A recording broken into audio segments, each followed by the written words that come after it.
le mot n'est pas la chose, la pensée n'est pas la chose non plus, et nous sommes dans l'absolu, dans l'ultime réalité, cette indéfinissable chose que l'on peut dire et exprimer en étant un, infini, le grand tout, enfin, peu importe, on peut l'appeler comme on veut, ça ne sera toujours pas ça. Donc ça, c'est notre réalité ultime et il est possible de le contacter directement avant le mot et la pensée. La méditation profonde peut éventuellement ouvrir la porte. Bon, alors quand je parle de méditation profonde, je ne parle pas de relaxation, de détente, qui sont une très bonne chose. Mais là, on rentre plus dans la notion de méditation intensive, profonde, où on peut parfois, quand ceci est bien mené, aussi bien au niveau de la quantité que de la qualité, réaliser des états de méditation profonde peuvent nous permettre de ressentir qu'il est possible d'être sans être dans la pensée et sans être dans le sommeil. Et tout d'un coup, la pensée étant arrêtée et le sommeil n'étant pas là, il est possible de se ressentir être. C'est avant la pensée, donc avant la définition. Avant la définition, je suis, je suis. Vous aussi d'ailleurs. Tout est avant la définition. Et là, nous sommes dans le champ de l'absolu, dans le champ de l'ultime réalité, et qui est une réalité à découvrir réellement, et non pas à entendre, à répéter, à croire que parce que on a le plan de la ville, on connaît la ville, ou parce qu'on a entendu parler de la Tour Eiffel, on connaît la Tour Eiffel. Absolument pas.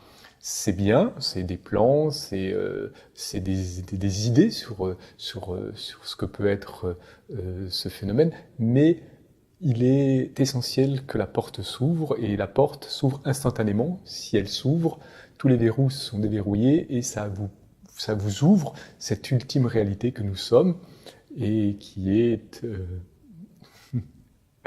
en perpétuel mouvement à découvrir dans l'instant. C'est une éternité dans le présent. Un éternel présent, mais encore une fois, le mot éternel et présent induit des pensées, induit des idées, et bon, on passe à côté avec la notion de pensée et d'idée, puisque c'est avant. Mais c'est perceptible directement, et cette perception peut atteindre une apogée qui peut ouvrir les portes de l'éveil total, de l'illumination. Voilà, j'essaye tant bien que mal avec des mots d'exprimer l'inexprimable.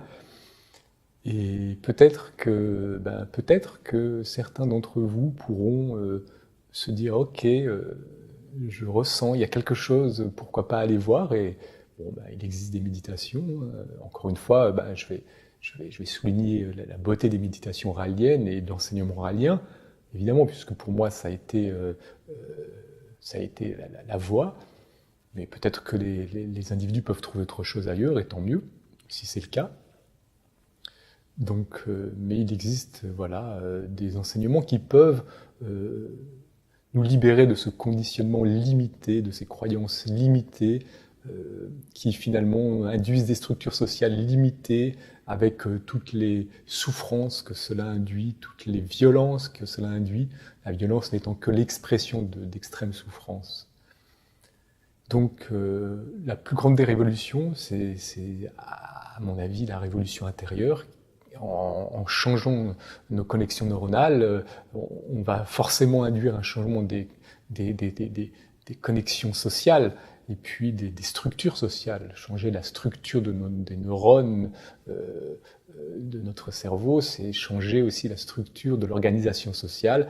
Et il est possible de le réaliser tout de suite maintenant, et il est possible de remettre en question et de se dire, est-ce que mon conditionnement, mes croyances, l'idée que j'ai sur moi, est-ce que c'est moi, ou que suis-je ? Suis-je plus que cette croyance, cette idée, ce conditionnement ? Qui suis-je avant le mot, la pensée ? Qui suis-je ? Qui suis-je avant mes croyances, mes conditionnements ? Et c'est une découverte qui peut être réalisée tout de suite, avant le mot tout de suite, avant la pensée tout de suite, et qui vous libère absolument, puisque celui qui cherche à être libéré est anéanti, et on est libre même l'envie d'être libre, il ne reste plus rien, mais un rien rempli de tout. Donc un rien absolument plein de tout, un tout rien, un rien tout, c'est une seule chose, et nous sommes cela, et le mot chose ne le décrit pas. Puissiez-vous ressentir au-delà des mots tout ce qui est exprimé ici, puisque tout est véhiculé par le mot induit la pensée, mais ce qui est réalisé est au-delà du mot et de la pensée, et que peut-être certains d'entre vous auront une sensibilité qui leur permettra de ressentir et d'avoir envie d'aller découvrir cela.